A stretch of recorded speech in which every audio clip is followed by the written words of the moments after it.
Assalamualaikum warahmatullahi wabarakatuh. Halo teman-teman, perkenalkan saya Alexander. Nama saya Albert. Nama saya Kevin. Nama saya Bagus. Nama saya Fania, kami dari kelompok 4 Bahasa Indonesia kelas 39. Tujuan kami membuat video berikut adalah untuk memaparkan hasil karya tulis ilmiah kami mengenai faktor pemicu tindakan cyberbullying di lingkungan pelajar. Presentasi akan dibawakan bergantian dengan teman sekelompok saya. Setelah presentasi berakhir, teman-teman dan ibu dosen akan mengetahui faktor pemicu tindakan cyberbullying di lingkungan pelajar sesuai hasil penelitian yang telah kami lakukan. Baik, untuk yang pertama yaitu latar belakang. Di masa modern seperti sekarang ini, segala aktivitas selalu berkaitan dengan menggunakan teknologi. Suatu pekerjaan atau kegiatan akan menjadi lebih mudah untuk dilakukan. Contohnya yaitu untuk komunikasi. Orang-orang yang awalnya memiliki kendala berkomunikasi jarak jauh, sekarang dapat dengan mudah untuk melakukannya. Selain itu, orang-orang juga lebih mudah menyampaikan kritik, saran, atau apresiasi terhadap suatu karya baik, tulisan, gambar, dan lain-lain.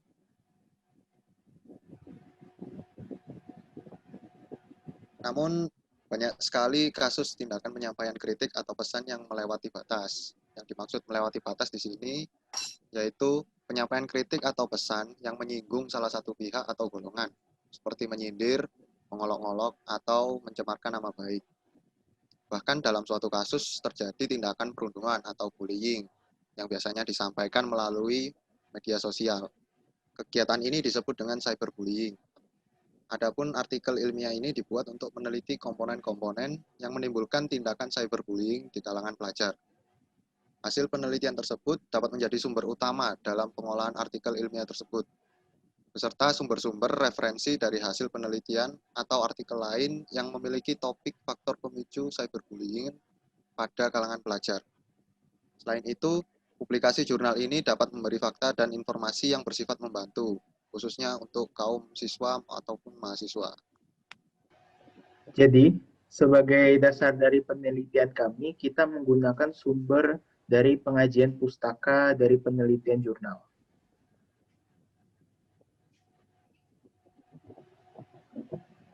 Oke, jadi hasil penelitian dari berbagai macam sumber menunjukkan bahwa menurut penelitian dari Barnett dan Cohen 2014 dan Gredinger dan kawan-kawan pada 2019, penelitian menunjukkan bahwa pelaku cyberbullying sebelumnya juga merupakan korban cyberbullying atau traditional bullying. Kemudian, menurut penelitian dari Hinduja dan Pachin pada 2006 dan Surender dan kawan-kawan pada 2010 menyatakan bahwa pelaku cyberbullying cenderung berperilaku melanggar norma sosial menggunakan zat terlarang dan agresif. Fanti dan kawan-kawan pada tahun 2012 menemukan bahwa pelaku cyberbullying umumnya merupakan individu yang kurang peduli dan tidak berempati terhadap kesulitan orang lain dan sering terpapar kekerasan online. Kemudian, keterpaparan remaja pada kekerasan online secara terus-menerus menumbuhkan pemahaman dan sikap yang menganggap agresivitas sebagai hal yang normal atau bahkan ditoleransi di satu sisi dan menumbuhkan empati mereka terhadap korban. Menurut penelitian Sasson dan Mesh pada tahun 2014, ditemukan bahwa jaringan pertemanan yang mendukung cyberbullying menjadi faktor resiko yang mendorong keterlibatan remaja melakukan tindak perundungan. Kemudian penelitian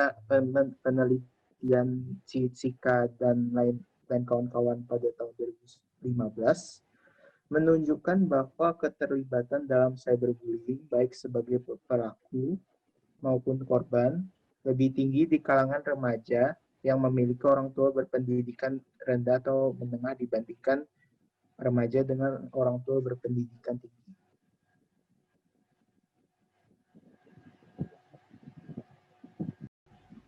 Berikutnya, metode penelitian.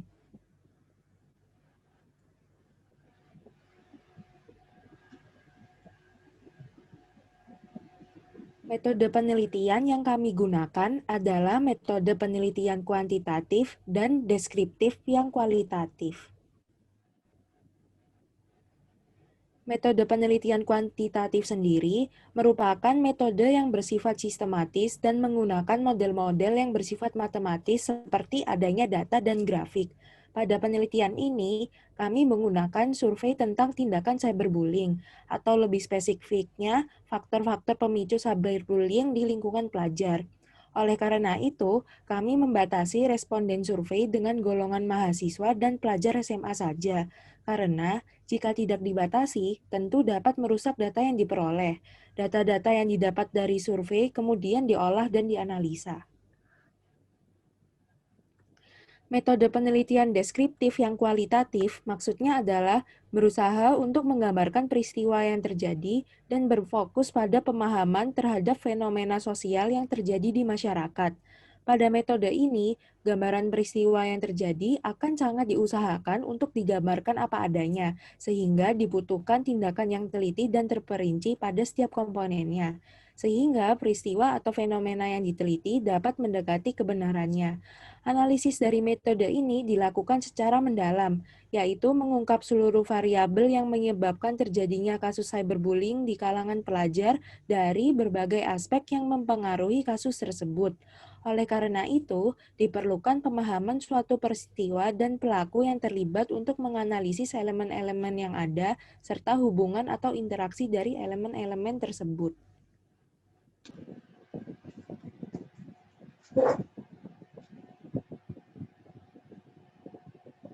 Kemudian adalah hasil dan pembahasan. Nah, yang pertama adalah hasil dan pembahasan untuk metode deskriptif yang kualitatif terhadap penelitian yang dilakukan oleh McAfee atau Harris Interactive Survey. Nah, survei ini dilakukan terhadap remaja pelajar yang berusia 10-17 tahun. Dari survei tersebut didapatkan bahwa 32% remaja pelajar pernah melakukan cyberbullying. Dan dari 32% tersebut, 49% melakukannya karena faktor iseng, 36% melakukannya karena jengkel atau benci kepada teman, 7% melakukannya untuk balas dendam, dan 8% hanya melakukannya untuk ikut-ikutan saja. Kemudian, untuk metode kuantitatif dengan menggunakan survei kepada pelajar dan mahasiswa, didapat hasil sebagai berikut. 65,5% pelajar SMA dan mahasiswa tidak pernah melakukan cyberbullying sama sekali. 17,2% pernah melakukannya sekali saja, 13,8% pernah melakukannya lebih dari 5 kali, dan sisanya melakukannya lebih dari 10 kali. Nah, dari para pelajar SMA dan mahasiswa yang pernah melakukan cyberbullying, faktor-faktor yang menyebabkan mereka melakukan hal tersebut adalah keadaan korban seperti fisik, keuangan, dan keadaan lainnya sebesar 10%, alasan balas dendam sebesar 60%, dan perbedaan pendapat sebesar 30%. Nah, dari data tersebut didapatkan bahwa alasan balas dendam merupakan data yang sama dari survei yang dilakukan McAfee dan survei yang telah kami lakukan. Untuk selanjutnya, yaitu kesimpulan.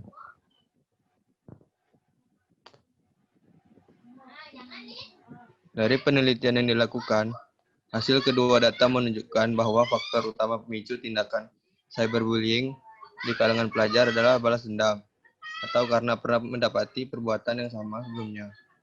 Hal itu kemudian membuat korban cyberbullying menjadi pelaku cyberbullying juga untuk membalaskan dendamnya.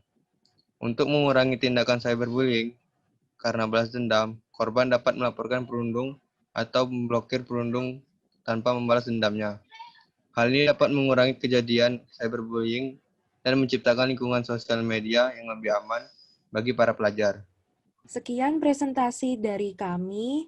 Kami harap teman-teman dan ibu dosen akan mengetahui lebih lanjut tentang faktor pemicu tindakan cyberbullying di lingkungan pelajar. Terima kasih.